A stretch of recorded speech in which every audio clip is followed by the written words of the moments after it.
सारा प्रणाम, सारा समय देख रहे हैं आप। आपके साथ मैं हूं पूजा शर्मा। हमारी खास पेशकश चुनावी दंगल 2022 में आप सभी का स्वागत है। संगम नगरी प्रयागराज में प्रधानमंत्री नरेंद्र मोदी प्रदेश की आधी आबादी से रूबरू हुए। महिलाओं से पीएम मोदी ने सीधा संवाद किया। डीबीटी के माध्यम से करोड़ों रुपए की धनराशि महिला लाभार्थियों के खाते में ट्रांसफर की गई और नाम लिए बगैर ही विपक्ष पर निशाना साधते हुए प्रधानमंत्री ने कहा कि उत्तर प्रदेश के विकास की धारा अब किसी के रोकने से रुकने वाली नहीं है।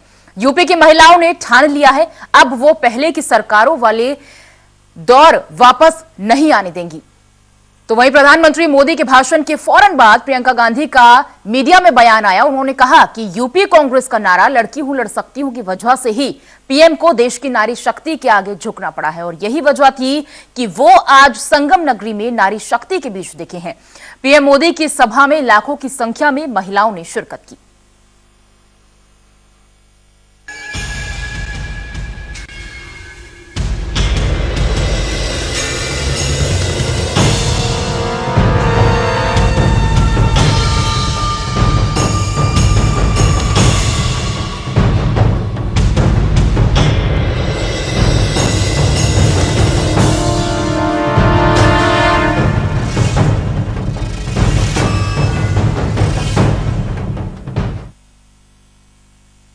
प्रयागराज पहुंचे और नारी शक्ति को प्रणाम किया। उन्होंने कहा कि प्रयागराज आकर एक नई ऊर्जा का एहसास होता है।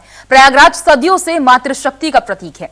यूपी में महिला सशक्तिकरण का काम देश देख रहा है।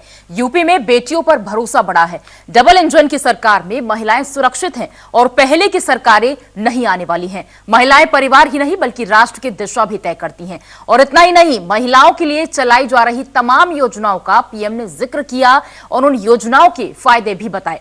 आपको बता दें कि बीते 8 दिसंबर को लखनऊ में घोषणा पत्र जारी करते हुए कांग्रेस महासचिव प्रियंका गांधी ने यह बताया था कि अगर कांग्रेस सरकार में आती है तो महिलाओं को सरकारी नौकरी में 40% आरक्षण की व्यवस्था बनाई जाएगी। महिलाओं को 10 लाख रुपए तक का मुफ्त इलाज की भी व्यवस्था बनाई जाएगी। 12वीं की छात्राओं को स्मार्टफोन दिया जाएगा। और यही नहीं, प्रियंका गांधी ने यह भी कहा था कि यूपी विधानसभा चुनाव में कांग्रेस पार्टी 40% महिलाओं को अपना उम्मीदवार बनाएगी। खैर, पीएम मोदी ने महिलाओं के प्रयागराज की धरती से कोई बड़ी योजना का विश्वास तो नहीं दिलाया, लेकिन महिलाओं का आत्मविश्वास बढ़ाने में कोई कोर कसर नहीं छोड़ी। पीएम की प्रयागराज सभा के बाद प्रियंका गांधी ने कहा कि लड़की हूं लड़ सकती हूं, जिसकी वजह से पीएम मोदी को काम करना पड़ रहा है और नारी शक्ति के आगे झुकना पड़ा है। ऐसा क्या प्रियंका ने महिलाओं की आवाज पूरे जोर तरीके से उठाई, लेकिन सत्ता में काबिज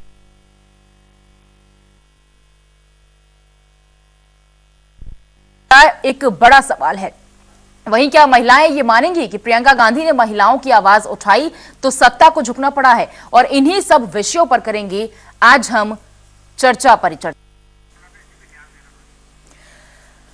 तो आज देश के प्रधानमंत्री नरेंद्र मोदी जो कि प्रयागराज के दौरे पर रहे और उन्होंने आज महिला सशक्तिकरण को संबोधित किया और प्रदेश की कई महिलाएं इस कार्यक्रम में शामिल थीं।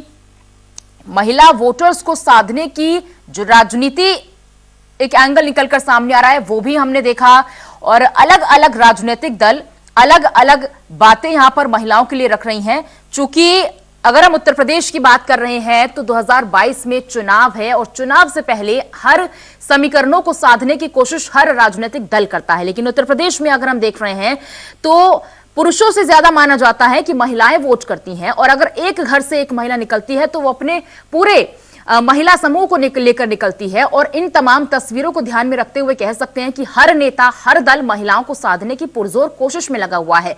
चाहे हम समाजवादी पार्टी की बात कर लें, चाहे हम कांग्रेस की बात कर लें, चाहे हम बीजेपी की क्यों ना, हर राजनीतिक दल यहां पर महिला सशक्तिकरण की बात कर रहा है। और उन्हीं सब को ध्यान में रखते हुए आज प्रधानमंत्री नरेंद्र मोदी प्रयागराज पहुंचे। प्रयागराज में एक बड़ी महिला जनसभा यहां पर देखने को मिली। लाखों की संख्या में महिलाएं यहां पर पहुंची थी। हालांकि उनके साथ उत्तर प्रदेश के सीएम योगी आदित्यनाथ भी मौजूद थे, उप मुख्यमंत्री केशव प्रसाद मौर्य भी उनके साथ दिखे और कई महिला मंत्री आज स्टेज पर मौजूद थी। हालांकि जैसे ही एंट्री की प्रधानमंत्री नरेंद्र मोदी ने हाथ हिलाया महिलाओं की ओर, उन्हें प्रणाम किया और उनसे संवाद भी किया गया। थोड़े से उत्साहित यहाँ पर प्रधानमंत्री नरेंद्र मोदी भी जरूर दिखे और वो तमाम महिलाएं बहुत उत्साहित, बहुत खुश दिखी जिनसे आज पीएम का संवाद हुआ था।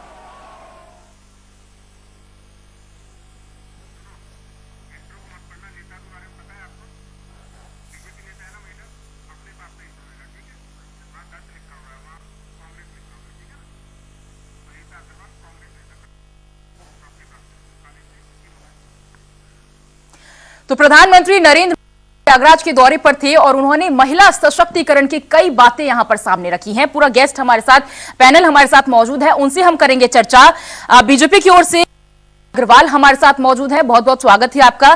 कांग्रेस की ओर से अंशु अवस्थी जी हमारे साथ मौजूद हैं, बहुत आपका। और समाजवादी पार्टी की ओर से मोहम्मद अब्बास हमारे साथ मौजूद हैं, बहुत बहुत स्वागत है। चूंकि प्रधानमंत्री नरेंद्र मोदी ने एक बड़ी बात यहां पर कही है कि अब जो महिलाएं हैं उन्हें डरने की जरूरत नहीं है और महिला सशक्तिकरण पर कई बातें आज उन्होंने रखी हैं। क्या पर्पस है बीजेपी का, क्या वो भी वोट बैंक यहां पर महिलाओं को साधने की कोशिश कर रही है, ये जानेंगे हम अनीता अग्रवाल से, वो हमारे साथ जुड़ी हुई है। अनीता जी, क्या पर्पस, क्या प्लान चुनाव को लेकर? जी, हम तो जब से सरकार में आए हैं 14 में, तब से हम बराबर कार्य कर रहे हैं, चाहे महिलाओं के लिए हो चाहे पूरे समाज के लिए हो। जो आज ये कह रहे हैं कि महिलाओं की बात हमने उठाई है तब ये हुआ है, तो शायद इनको ये मालूम नहीं है कि हमने जितनी भी योजनाएं हैं वो ज्यादातर महिलाओं के ही नाम से। हमको आवास मिल रहे हैं तो महिलाओं के नाम से मिल रहे हैं, शौचालय मिल रहे हैं तो महिलाओं के नाम से मिल रहे हैं, जुला मिल रही है तो महिलाओं के नाम से, आज्ञा मिल रही है तो महिलाओं के नाम से। क्योंकि हमारे मोदी जी सोने का चम्मच लेके तो पैदा हुए नहीं, वो उस जगह से आए जहाँ उनको मालूम है कि निचले स्तर पे महिलाओं की क्या, लोग उनको क्या कहते थे। जब महिला के नाम पे होगी तो अपने आप मजबूत होगी, तो महिलाओं को मजबूत करने का काम हमारे मोदी जी ने शुरू से ही किया है। आज जो हम लोग आते वो महिला खोले गए, देखिए महिलाओं के लिए सबसे ज्यादा किया है। मंगला योगी से पहले रखी है, तो महिलाओं के लिए ये नहीं है कि ये कह रहे, अगर ये होते तो इन्होंने कांग्रेस में महिला आरक्षण की जब बात थी इन्हीं के समय थी, क्यों नहीं इन्होंने उस समय कर दिया, क्यों नहीं बिल पास कराया, क्योंकि कभी चाहती नहीं है। लेकिन अनीता जी, कांग्रेस की महासचिव प्रियंका गांधी ये कह रही हैं कि हमने नारा दिया था लड़की हूं लड़ सकती हूं, और उसके बाद अब बीजेपी भी महिलाओं को साधने की कोशिश कर रही है, तो क्या आप भी उसी तर्ज पर अब जा रहे हैं? जी नहीं, साधने की हमने तो महिलाओं के लिए ही काम किया है। ज्यादा देखिए 50% महिलाएं मोदी जी पार्टी की, उन्होंने हमें मजबूत बनाया है क्योंकि उन्हें महिलाओं के नाम पे आवाज दी है, महिलाओं के नाम पे उन्होंने ये तो उन्होंने कहा कि अगर महिला मजबूत होगी तो उसका परिवार मजबूत होगा, उसके बच्चे मजबूत होंगे, क्योंकि वो धुरी है परिवार की, घर की एक धुरी है महिला। तो इसलिए वो मानते हैं, क्योंकि वो तो उस मुकाम से आए, तो मालूम है कि महिला क्या है और क्या काम करते हैं, उनको मालूम है। एक परिवार को संभालने के लिए महिला की बहुत जरूरत पड़ती है, वो बच्चों को संभालती है, क्योंकि उन्होंने अपना देखा है। सोने का चम्मच लेके नहीं आए हैं कि हाँ जी सोने का चम्मच लेके राजा का बेटा राजा बन के चले आए। गांधी परिवार में से प्रियंका गांधी चली आई, राहुल गांधी चले आए, ये जो उनको जमीनी स्तर देखा है, तो इसलिए जमीनी स्तर वाला व्यक्ति जानता है कि कहाँ किसको कितनी पीड़ा है, वो हर चीज को जानते हैं। ठीक है, इसका रिएक्शन भी ले लेते हैं। कांग्रेस से अंशु अवस्थी हमारे साथ मौजूद हैं। अंशु जी, अनीता जी जो कि बीजेपी से हैं, वो कह रही हैं कि पीएम नरेंद्र मोदी कोई सोने की चम्मच लेके पैदा नहीं हुए हैं, पता है कि हकीकत में महिलाओं को कितनी दिक्कतों का सामना करना पड़ रहा है, और उसी तरह से वो महिलाओं से उन्होंने संवाद किया है, महिलाओं को सशक्त किया है। आप क्या कहेंगे? देखिए, उत्तर प्रदेश के परिप्रेक्ष्य में पहले बात कर लेते हैं। उत्तर प्रदेश में प्रधानमंत्री जी क्या सोचते हैं और बीजेपी के नेता क्या सोचते हैं, लेकिन आंकड़े कहते हैं कि वो अकेले उत्तर प्रदेश में पूरे देश का 24% अपराध, अत्याचार, बलात्कार की घटनाएं, हत्याएं, महिलाओं के ऊपर जो अत्याचार है वो उत्तर प्रदेश में हो रहा है। प्रदेश में एक हाथरस में दलित बेटी रात को 2:30 बजे जलाई गई, आपको याद होगा। 15 दिन तक उस बेटी नहीं लिखी गई। लखीमपुर में एक साड़ी खींची गई। शाहजहांपुर में भाजपा का नेता एक पीड़िता को जेल भिजवा देता क्योंकि उसके साथ बलात्कार किया था, और उसने जब एप्लीकेशन दी, शिकायत की, तो उल्टे जेल भिजवा दिया। उन्नाव की एक बेटी को 1 साल तक लड़ाई लड़नी पड़ी। तो ये जो सारी घटनाएं हैं, ये 24% घटनाएं दिखाती हैं कि भाजपा कुछ भी कहे, लेकिन इनकी बीजेपी और कांग्रेस की सोच महिला विरोधी है, इसमें कोई दो राय नहीं। अंशु जी, मतलब 2017 से पहले जो समाजवादी पार्टी थी उसने काम किया है, आप ये मानेंगे? प्रधानमंत्री जी सोने समाजवादी पार्टी ने काम किया है भैया। प्रधानमंत्री जी सोने का चम्मच लेके पैदा नहीं हुए, कोई बात नहीं, लेकिन लोगों की थाली और लोगों का चम्मच क्यों छीन रहे हैं? आपने बोला कि इतने दंगे फसाद उत्तर प्रदेश में बीजेपी की सरकार में हुए हैं, इतने प्रतिशत दंगे फसाद हुए हैं, तो समाजवादी पार्टी ने काम किया है, आप मानेंगे? ये पूछ रही हूं मैं। देखिए, हम फिर से कह रहे हैं, ये प्रियंका गांधी इफेक्ट है। सबसे पहले उन्होंने महिलाओं की आवाज उठाई, और सिर्फ आवाज नहीं उठाई, हाथरस में अगर कोई सबसे पहले पहुंचा था उस पीड़ित के घर, इसको डराने धमकाने का काम किया था भाजपा सरकार ने, तो प्रियंका गांधी पहुंची थी। उम्बा में सबसे कोई पहले पहुंचा, लखीमपुर पहले पहुंचा, तो प्रियंका गांधी पहुंची थी। आज भाजपा डर गई है, अच्छी बात है, हम स्वागत करते हैं। ये 6.5 करोड़ नारी शक्ति, जिसको कभी मोहन भागवत कहते हैं कि में पुरुष और स्त्री शादी समझौता है, नारी का काम सिर्फ बच्चे पैदा करना है, ये कहते हैं आरएसएस के सरसंघचालक मोहन भागवत। उनको ठीक है, मोहम्मद अब्बास से भी एक रिएक्शन ले लेते हैं। अब्बास जी, पीएम ने बोला है महिलाओं ने ठाना है पुराने दौर में नहीं आना है, क्या लगता है कि महिलाओं का रुझान बीजेपी की ओर है? समाजवादी पार्टी से एक रिएक्शन ले लेते हैं सर, फिर आएंगे आपके पास। अब्बास जी, हो रही है, डर लग गया इनको, ऐसी नारी शक्ति की ताकत दिख गई। छेड़छाड़ होती है अपनी पार्टी में, तो सुधार निकल पा रहे, तो समाज का क्या सुधार करेंगे? प्रधानमंत्री की बेटियों का जिस तरीके से, ठीक है अंशु जी, आपके पास हम आएंगे दोबारा से। एक बार अब्बास जी से रिएक्शन ले लेते हैं कि वो आज किस तरह से देख रहे हैं इस पूरे कार्यक्रम को, क्योंकि पीएम नरेंद्र मोदी ने महिलाओं ने ठाना है पुराने दौर में नहीं जाना है, ये बात कही है आज इस पूरे कार्यक्रम के दौरान। तो क्या लगता है आपको अब्बास जी कि सपा की और रुझान कम होता हुआ दिख रहा है महिलाओं का, बीजेपी की ओर ज्यादा बढ़ रहा है रुझान? पूरा देश यशोदा देवी की पूरा जानता है कि उस महिला का कितना सम्मान देश के प्रधानमंत्री ने किया है। पूरा देश हाथरस की बेटी की पूरा जानता है। पूरा देश उस शिवामी सांसद से, बलात्कारी सांसद से जानता है कितना सम्मान किया। बीजेपी विधायक सेंगर का पूरा सम्मान भाजपा का, भाजपा से तो लोग बेटी बचाने का प्रयास करते हैं। समाजवादी पार्टी ने महिलाओं को 50 लाख महिलाओं को पेंशन दी थी, छीन ली योगी सरकार ने। 10-90 दी थी, महिलाओं की तरफ कोई आंख उठाता था पुलिस पहुंच जाती थी। परिशुद्धता के लिए बच्चा पैदा करने वाली महिला के लिए एम्बुलेंस होती थी, 15 मिनट में पहुंच जाती थी। पढ़ो बेटियां अखिलेश यादव जी ने चलाया था। बच्चियों को लैपटॉप दिए थे, 20-20 हजार रुपए, 30-30 हजार रुपए दिए थे। एक योजनाओं का अंबार था, और महिलाएं 50 लाख पेंशन जिनकी छिन गई, वो बददुआ करती है ऐसी सरकारों के खिलाफ, ऐसे अनुपयोगी मुख्यमंत्री के खिलाफ जिसने महिलाओं की पेंशन छीन ली, बच्चों से 20-20 हजार रुपए छीन लिए, लैपटॉप और कन्या विद्या धन छीन लिया। हम फिर से पुनर्बहाल करेंगे, ये राशि बढ़ाकर। अखिलेश यादव जी यशस्वी, ठीक है, अनीता जी से इसका रिएक्शन ले लेते हैं। अनीता जी, अनुपयोगी सीएम कहा जा रहा है समाजवादी पार्टी की ओर से मुख्यमंत्री योगी आदित्यनाथ को। वही हम कह रहे हैं, समाजवादी पार्टी के लिए सबको मालूम है कि उनकी सरकार में क्या क्या होता था। आतंकवादियों के पक्ष में मुकदमे होते थे, महिलाओं के साथ छेड़छाड़ होती थी, लड़कियां स्कूल जा नहीं पाती थी, मुख्यमंत्री के घर के सामने। अनीता जी, आज क्या पर्पस था प्रधानमंत्री नरेंद्र मोदी का? लोगों का पलायन होता था, सब कुछ। समाजवादी पार्टी केवल आपराधिक तत्व को संरक्षण देने का काम, प्रजापति जैसे लोगों को मंत्री बनाती रही। उसके बाद लड़के हैं, गलतियां हो जाती हैं, इस तरह के बयान उन्होंने दिए, सार्वजनिक बयान दिए। सरकार ऐसी सरकार की बात कर रहे हैं। अनीता जी, आज कम से कम अनीता जी, आज इतने बड़े कार्यक्रम का पर्पस बताइए, क्या पर्पस था? कांग्रेस तो कह रही है लड़की हूं, लड़ सकती हूं, 40% प्रत्याशी के तौर पर वो सीट भी दे रही है अपनी महिलाओं को, लेकिन आप क्या देंगी? विमेन एम्पावरमेंट को अगर हम देखें तो क्या आज जो 1 लाख करोड़ की सौगात यहाँ पर महिलाओं को दी गई है, इससे विमेन एम्पावर हो जाएंगी? देखिए, हम महिलाओं को पहले, आप मालूम है कि हम राज्यसभा में भी महिलाओं को भेज रहे हैं।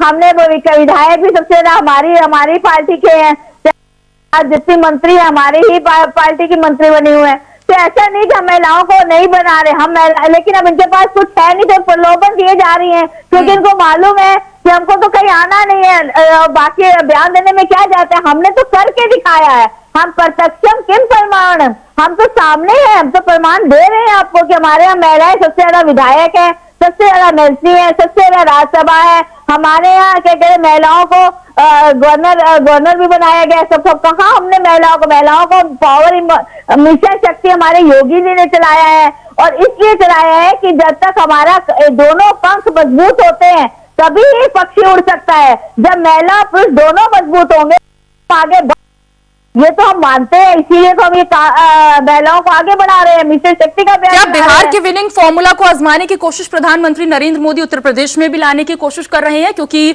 जब जीत हुई थी बिहार में तो साफ तौर से प्रधानमंत्री नरेंद्र मोदी ने कहा कि साइलेंट वोटर्स की जीत हुई है, और खुद पीएम ने कहा था कि ये साइलेंट वोटर्स कोई और नहीं बल्कि महिलाएं हैं। तो क्या वो विनिंग फॉर्मूला आप उत्तर प्रदेश में आजमाने की कोशिश कर रही है? देखिए, महिलाएं हमारे भारतीय जनता पार्टी को, योगी जी को महिलाएं वैसी बहुत पसंद करें, क्योंकि उनको मालूम है कि जो हमें कभी नहीं मिला वो हमें इस सरकार में मिल रहा है। अब आप देखिए, फ्री राशन इस समय मिल रहा है, सुमंगला कन्या योजना, लड़कियों के लिए फ्री शिक्षा मिल रही है, नर्सरी से लेकर इंटर तक की लड़कियों के लिए फ्री एजुकेशन है, उसके बाद उनको यूनिफॉर्म, हर चीज। और हमारे यहाँ मतलब सुबह में आवासीय योजना चल रही है, उसमें आप देखिए लड़कियां कितनी पढ़ रही हैं, आगे बढ़ रही हैं। तो हम तो सबके लिए काम कर ही रहे हैं, तो इसलिए महिलाएं शुरू से हमारे साथ ही हैं और रहेंगी, क्योंकि उनको मालूम है। आंगनबाड़ी कार्यकर्त्रियां याद है आपको? आंगनबाड़ी कार्यकर्त्रियां जो कि अब तक प्रदर्शन कर रही हैं तमाम राज्यों में, उत्तर प्रदेश में भी आंगनबाड़ी कार्यकर्त्रियां अपने वेतन को लेकर अभी भी सड़कों पर प्रदर्शन कर रही हैं। उनकी सैलरी में इजाफा नहीं हो रहा है। ऐसे होंगी महिलाएं सशक्त? पूजा जी मैं बात बताना चाहती हूँ, आपको मालूम है 2 साल कोरोना में आर्थिक व्यवस्था कितनी छितर, उसके बावजूद भी इतना हमारी उसको अर्थव्यवस्था को संभालने का काम, आज वेतन की बात है वही बैठ के बात होगी। उन्होंने कहा कि हम उसके लिए भी तत्पर है, करेंगे, ऐसा नहीं कर दिया।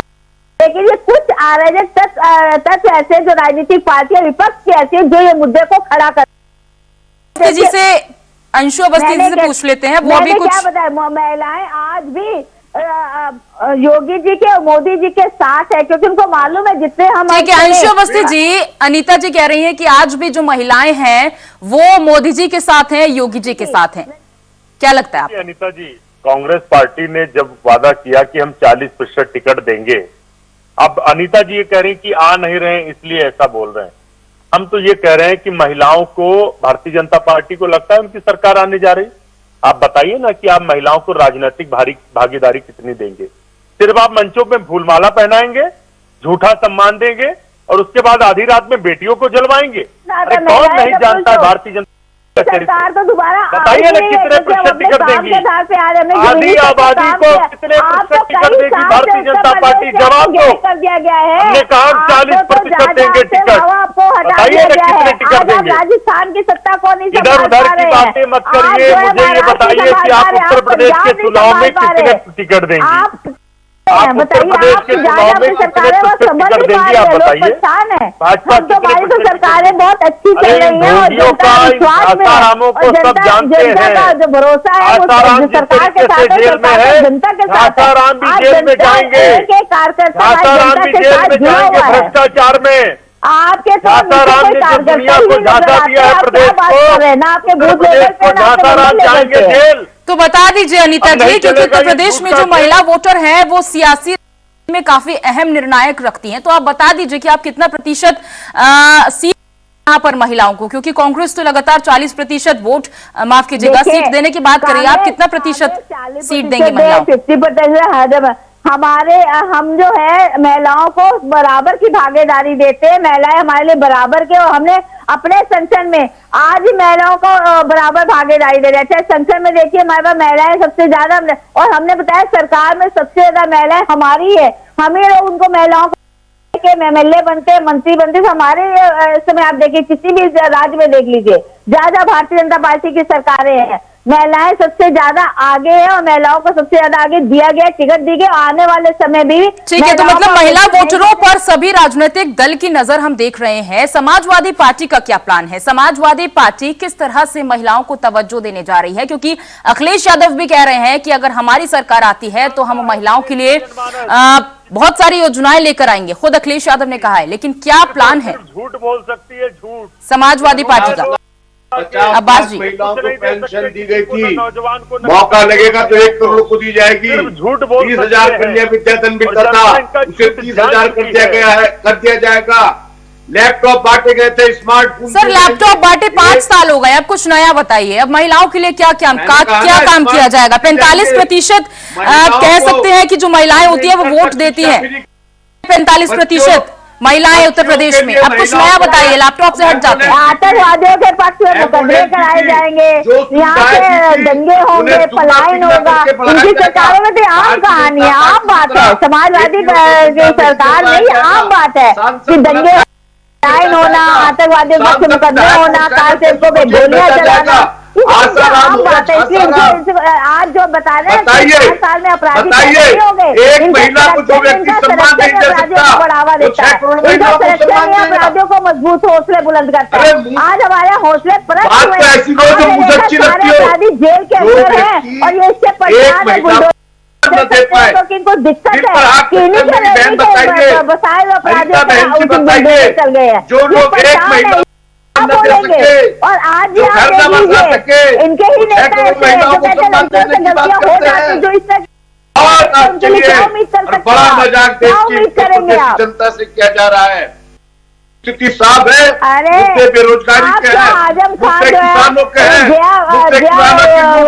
कितना बोले के लिए गुजरातियों से और पलायनकर्ताओं से बचाने को है। जूते साफ उत्तर प्रदेश का बेटा चलाएगा, जो भारत माँ को डैन ऐसे लोग। ठीक है, कांग्रेस के एक बार पास चलते हैं। कांग्रेस अंशु अवस्थी हैं हमारे पास। अंशु अवस्थी जी, आज बहुत बड़ा कार्यक्रम हुआ है प्रयागराज में, आपने देखा होगा, और प्रधानमंत्री नरेंद्र मोदी ने बहुत बड़ी हुंकार भरी है। कई लाख करोड़ की जो सौगात यहां पर महिलाओं को दी गई है।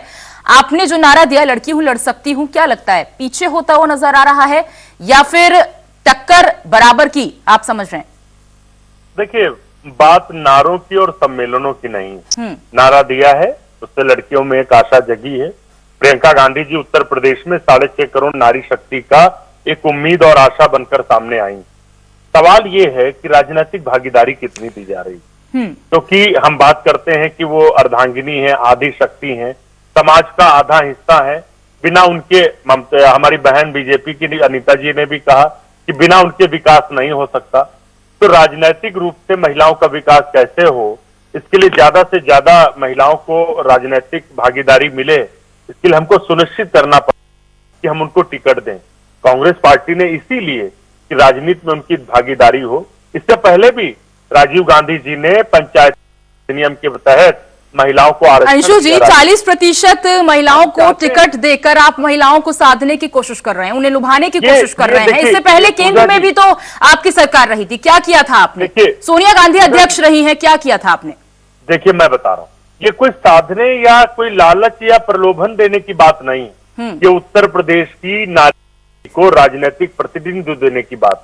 इसकी शुरुआत हुई, मुझे तो लगता है हर एक महिला को इसका स्वागत करना चाहिए और दूसरे दलों को भी ये बताना चाहिए कि वो फूल माला और इन झूठी बातों के अलावा कितने टिकट देंगे।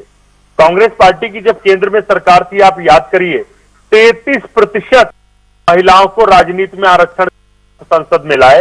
राज्यसभा में हमारा फुल मेजॉरिटी थी, राज्यसभा में हमने उसको पास कराया। लोकसभा में यही जो आपके पैनल में, आपके चैनल पर बैठे पैनल वाले लोगों ने विरोध किया उस बिल का। तो इनका चरित्र, इनकी मंशा पता चलती है।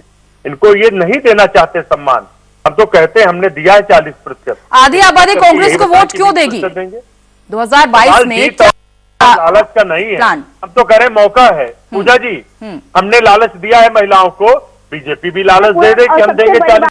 आप ही की प्रवक्ता, लालच आपकी राष्ट्रीय प्रवक्ता, ठीक है, लालच से महिलाओं को सम्मान मिलता है, महिलाओं को प्रतिनिधित्व मिलता है। आप अपनी मानसिकता को बदलिए, महिलाओं के लिए क्या बात कर रहे हैं? ठीक है, समाजवादी पार्टी से हम पूछना चाहेंगे अब्बास जी, आपको आधी आबादी साइलेंट वोटर क्यों वोट देगी? आपका क्या है प्लान यहाँ पर कि आप महिलाओं के लिए ये करेंगे, जबकि आप ही के सांसद महिलाओं के लिए कहते हैं कि अगर उनकी उम्र 18 से 21 कर दी जाती है शादी के लिए, तो आप ही के सांसद कहते हैं कि अब महिलाएं आवारा हो जाएंगी।